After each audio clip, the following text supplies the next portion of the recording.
Welcome to San Diego Market Movers. I'm your host, Valley, and I'm here with John Lieber. Welcome back. Thanks, Valley. Nice to be Good here. to see you. Nice to be here. How's things going? How's the market? How are your escrows? Um, well, that was the main thing I was thinking about is I'm having a lot of properties fall out of escrow, Mm-hmm. and that's what I hear from a lot of agents that I know as well. That Mm-hmm. we're just seeing this trend of if things don't go exactly right, buyers are like, nah, I'll find the Yeah. next one, and I don't need this gigantic mortgage payment with Mm-hmm. this house that's not quite perfect for me. Right. If I'm gonna, they're kind of looking at like if I am gonna pay this much money, I want everything I want, and if I don't, I'm willing to walk away, which is a good. I mean, it's a buyer's.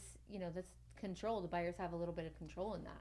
Yeah, and I think it's not necessarily a terrible thing, except when you're in the midst of it and Mm-hmm. you've had because I've seen properties fall out multiple times, Mm-hmm. and one of my really good agent buddies has said the same thing. Like, why is this happening? We've had properties fall out of escrow 3 times before we get one to actually stick and go Mm-hmm. through. Um, but I think so. Sometimes I've seen buyers just walking away without any sort of request for repairs or credit. Right. They just it's a change of mind. Right. Um, but the other side of that is a buyer asks for whatever they Something think ridiculous, is, but or it's reasonable to them, but it could be yeah. ridiculous to the seller. But I think I was going to say I think that's probably a good wake up call to some sellers that the seller isn't just in complete control and you can't just say, no, we're really not going to give Mm-hmm. anything on this. We know there's someone else that's willing to take it at this price Mm-hmm. because that shifted and there isn't necessarily someone that's also willing to take it at Yeah, that there's not price. like 30 people willing to take it as is. And I've even heard, I had this conversation last week that most escrows take 2.17 escrows to close. So it's like they go in and out of escrow 2.17% times.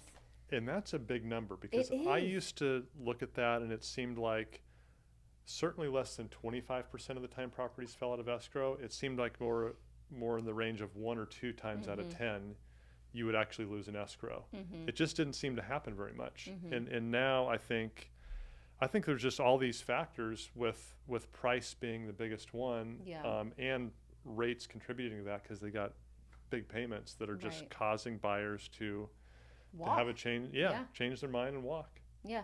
So it is. It's a turn to the market. I think that we are seeing a little bit of a shift. If you're active, you know it. You're feeling it and experiencing it. It is very tough.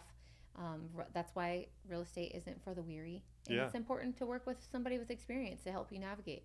and I think for sellers, just be aware that Mm-hmm. you might have to be a little bit more flexible, even if it seems unreasonable, Mm-hmm. because buyer number 2 or 3 is probably not going to be quite as good as buyer number 1. It never is. All right. Cool. Well, Yeah, thanks, John. thank you, Valley. See ya.